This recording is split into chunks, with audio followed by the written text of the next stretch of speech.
In this video, we're going to review Chris's most recent chest day on Hani's channel. Hani is his coach. Let's jump right into it. You can stand up, you just have to strengthen your core. It's not a core thing. Yeah, it is. You gotta balance yourself. That's why. I can crunch as hard as they want. If the weight pulling back is heavier than my body weight, I'm gonna fly. You're strong, you can shut down. Do you understand physics? Dude, yes.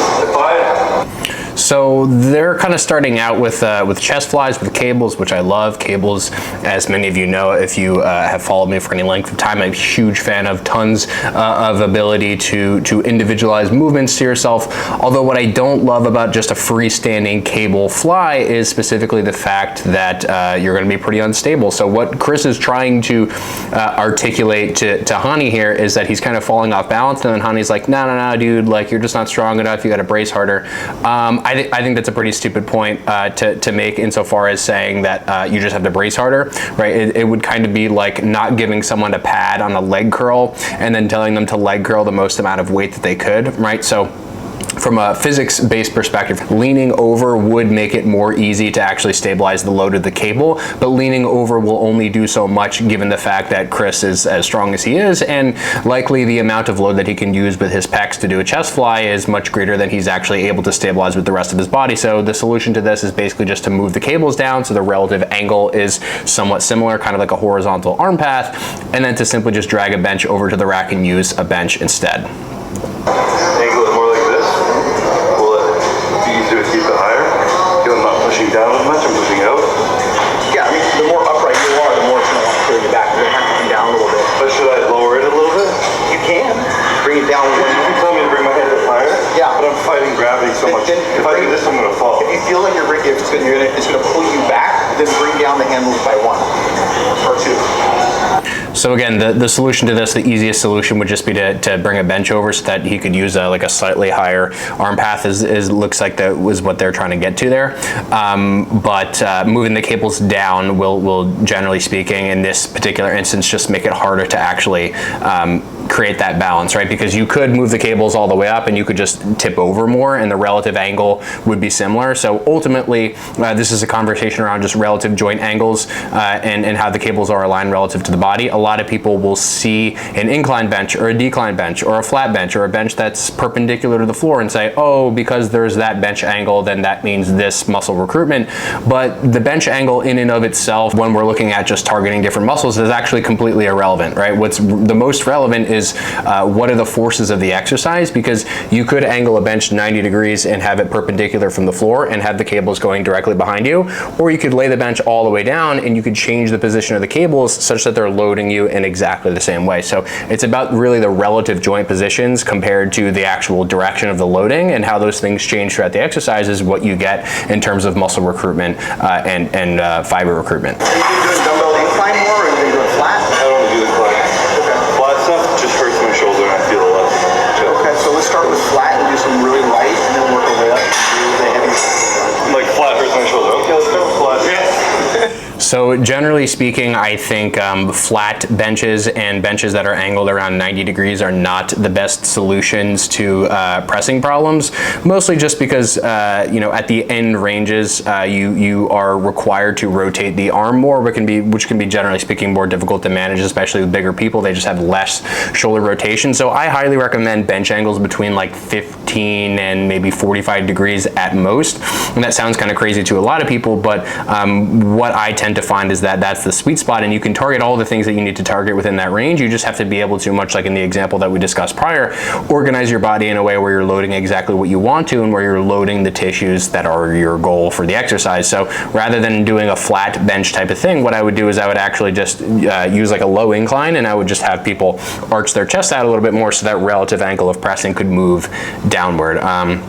And I find, generally speaking, that that is very helpful for people, specifically when it comes to decline pressing and higher inclines. I find that the extremes tend to be more problematic than just stuff in the middle. So my recommendation, much like Chris is kind of demonstrating here, is to find something in the middle where, I mean, if you look at his arm path and if you look at the loading direction relative to it, he's getting a lot of middle pec, he's getting a lot of front del, he's getting a lot of upper pec, and probably toward the bottom some lower pec as well.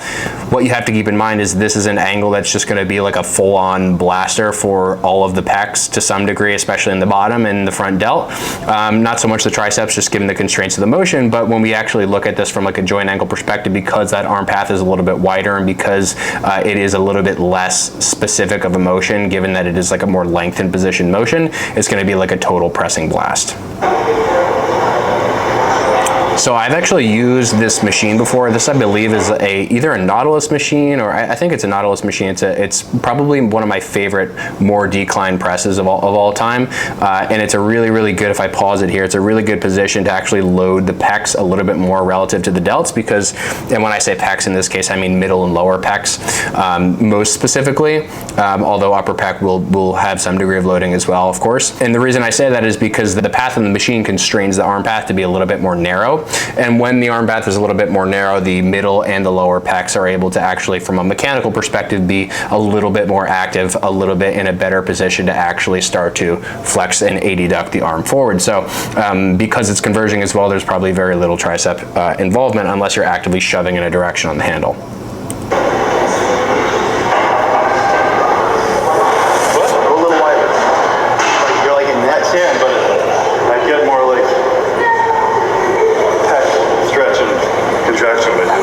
And it's funny too, is like one of the things that Hani was telling him there was just to like make his arm path wider, just because that's probably what he's so used to seeing like on all the bodybuilders that he works with.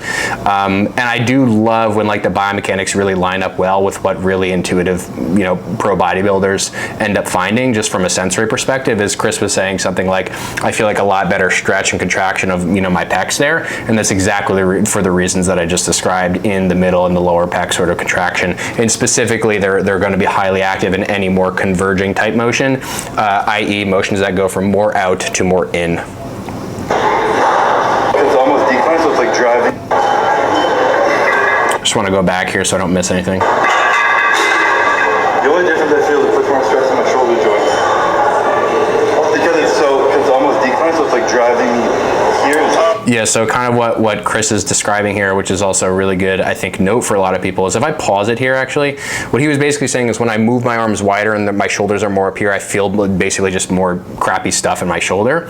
And if you look at the orientation of his arm relative to where the handle is in the bottom position, look from the side, and it will change here in a second. Well, that was actually a really good visual, but I'll go back to it. So look where, when he's more narrow, look how the forearm basically goes 90 degrees from the handle, right? So the handle in this range of the motion where he's, you know, kind of has his hands as far back as possible is actually tipping slightly downward. So because it's tipping slightly downward, if he were to bring his arms up, what that would do is that would start to load a lot of like shoulder internal rotation in like a very uncomfortable way. And this, by the way, is not exclusive to Chris. It's not like a Chris principle. This is a principle that's just a biomechanics thing. So I've seen this happen over and over and over again, where when people are moving their arms out of alignment with the machine that they're using, the machine is basically just going to have its way with the shoulder joint, for lack of a better way to describe it in short. And so what Chris ends up showing here is the distinction between what the wider arm path does, meaning it, you know, if this is the handle and this is kind of where it's tipping to, he doesn't want his forearm to be up here. He wants his forearm to stay 90 degrees from that handle at all times, so that he can load the shoulder essentially in the plane, not only that's most comfortable and where his pecs have the most leverage, as we talked about earlier, but also where he's not loading that shoulder rotation, where he's just loading the flexion and extension, i.e. exactly what he wants to in that pressing sort of a motion. So your arm being out of sync with the handle on any sort of machine is sort of the equivalent to like if you were to go to a bottom of a dumbbell press and like the dumbbells were to sort of fall in front of your elbows, right? Everyone very intuitively can see, oh shit, that's not a good thing to happen, because I mean, if you were using heavy dumbbells, the dumbbell would just fall forward, right? You wouldn't be able to hold it. But hopefully that example and that comparison elucidates it a little bit better. But this example, what Chris is about to do, is exactly kind of where I would want all of you to be putting your forearms relative to a pressing machine, be it a converging machine like this or a more linear version. So you see how he kind of moves his arm down like that, right? Essentially, where he, again, can keep his forearm more perpendicular to that handle throughout more of the entire range. I think it's a really, really powerful thing to know when you're talking about machines, specifically because machines tend to actually hide certain sort of misalignments in people. So what I mean by that is a lot of people can get into a machine and sort of jam themselves into a position, and it can look pretty good because the machine is constrained to wherever it's constrained to, right? It's still just metal moving around most of the time. And so if you don't really pay attention attention to those joint angles and how you're interacting with the machine specifically, those things can tend to be problematic. So next, it looks like he's going on to use this sort of prime incline press, which is going to be very similar from a muscle recruitment standpoint to the dumbbell press that he did, but because it is a little bit converging, my guess is that it'll be a little bit more, you know, pecky as opposed to pecky and tricepy, but probably not too distinct.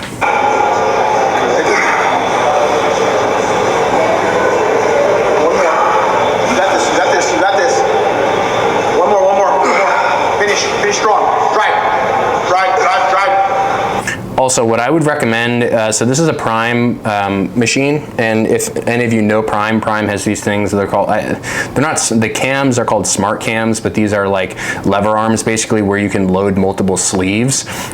So basically if we look at this from this perspective, right, you see how there are some weight plates here and then there's a weight plate up here. What I would highly recommend is I would take about 70-ish% of the load and I would actually put it on the top peg, and I would put probably 30-ish%. So I would, in this particular instance, I would actually take one of these plates and shove it to the top. And the reason that's the case is because you're going to be much stronger in the bottom, and the way that this machine will load you if you put a lot of plates in this middle peg is it will be harder exactly where Chris is really struggling, as opposed to as you get into that shorter position starting to ease up a little bit. So notice that like Connie kind of has to help him toward the top of every rep.